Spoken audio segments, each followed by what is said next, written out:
This channel does not promote any violent, harmful, or illegal activities. All content provided by this channel is meant for an educational purpose only. Top quality और consistent performance के लिए सिर्फ silver pump नाम याद रखना। পরাজিত up প্রধান অরবিন্দ কেজরিওয়াল, পরাজিত দিল্লির প্রাক্তন উপমুখ্যমন্ত্রী মনীষ সিসোদিয়াও। সকাল থেকেই ভোট গণনার ট্রেন বলছে গেরুয়া শিবিরের মসনদে বসা এখন সময়ের অপেক্ষা মাত্র।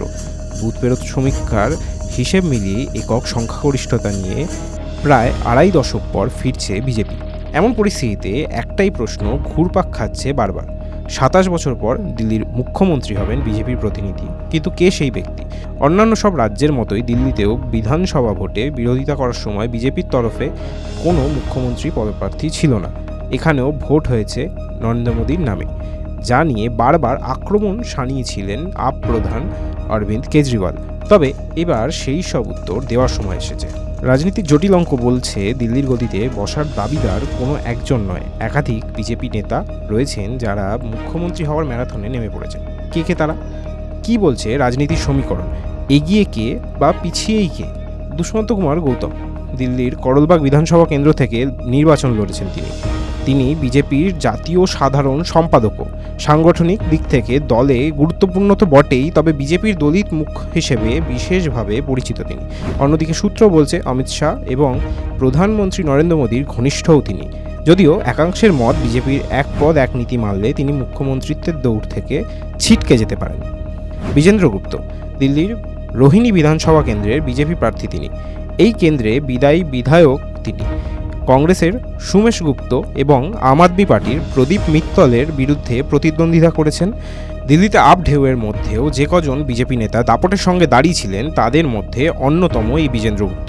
একসময় দিল্লি বিজেপির রাজ্য সভাপতি, এমনকি বিধানসভায় বিরোধী দলনেতার গুরুদায়িত্ব সামলেছেন তিনি। এখন সেই পরিশ্রমের ফল কি পাবেন তা বলবে সময়। রমেশ বিধুরি মুখ্যমন্ত্রিত্বের দৌড়ে কিন্তু আছেন গুর্জর সম্প্রদায়ের এই বিজেপি নেতাও। প্রবীণ এই নেতা বিজেপির পুরনো নেতাদের মধ্যে অন্যতম। বিজেপির হয়ে লোকসভা ভোটেও লড়েছেন তিনি। এইবার তার বিরুদ্ধে লড়েছেন দিল্লির বিদায়ী মুখ্যমন্ত্রী অতিশী মার্লেনা। যদিও অতিশীকে পিছনে ফেলে দিলেও শেষে পরাজিত হয়েছেন তিনি, সেই হিসেবে খানিকটা হলেও মুখ্যমন্ত্রী হওয়ার দৌড়ে পিছিয়ে গিয়েছেন তিনি।